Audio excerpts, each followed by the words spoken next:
কাজের কি সমস্যা সেটা তো আর আমি জানি না। আমি তো আমার এই বাড়ি থেকে অনেক ভোগান্তিতে যানজট ঠেলে এই পর্যন্ত আসছি আমার কাজের জন্য। এই কাজটা যদি না হয় আমি আবার বাড়িতে যাব, আবার আসবো, এটা তো আমার অনেক ভোগান্তি।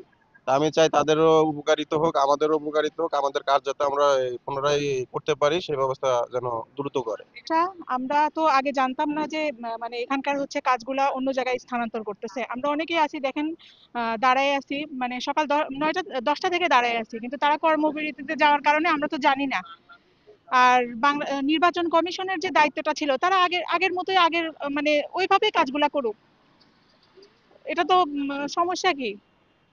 আর সেটা এরা যে কর্মবিরতি যাচ্ছে এদের সাথে হচ্ছে কথা বলুক, কথা বলে তারা হচ্ছে মিউচুয়ালি জিনিসটা হচ্ছে ঠিকঠাক করে, যাতে আমরা জনগণ যে কাজই করুক আমাদের জনগণের জন্যই এত কিছু। তাহলে জনগণ যদি হচ্ছে মানে সুবিধাগুলো না পাই, অসুবিধাতে পড়ে, তাহলে তো ভাই সমস্যা। আমরা খুব দূর থেকে আইছি রোজা রমজানের দিন। সকাল 9টার সময় আইছি আমরা, এরকম খুব কষ্ট ভোগ করি। এইবার দিয়ে 3বার আসলাম, মলিগান আমার কোনো আইডেন্টি কার্ডের সমস্যার সমাধান হয় না। তাহলে আমরা এখন এত কষ্ট করব, এত করব, ওনাদের কাজটাও হবি, আমাদের কাজটাও হওয়া লাগবে। তো এরম ভাবে না হলে তাহলে পাবলিক, আমরা গরিব মানুষ কিভাবে বাঁচব? সমস্যা কি হবে না হবে তো দেখতেইছেন। একটার আগে কাজ করে একটার পরে, রমজানের দিনে একটার পরে কোনো বেলা থাকে? আর এমনি তো অফিস টাইম করছে 2টা।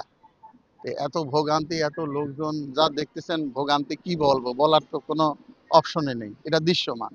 আর বাংলাদেশের প্রত্যেকটা অফিস গুলাতে এমন অবস্থা হয়েছে যে তারা নিজেরা কোনো কাজ করে না, কাজ না করে অজুহাত দেখায় তারা চলে যায়।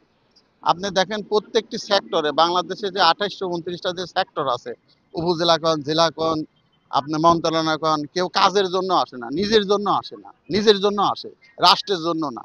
রাষ্ট্রের যে একটা সেবা দিবে তারা, রাষ্ট্রের যে একটা, তারা একটা কর্মচারী বা কর্মকর্তা, যে সে একটা দায়বদ্ধতা নিয়ে এখানে আসছে না, তারা খেয়াল খুশি মতো আসে, খেয়াল খুশি মতো যায়। তারা যে একটা জবাবদিহিতার মধ্যে কোনো কাজ করে বলে আমার মনে হয় না।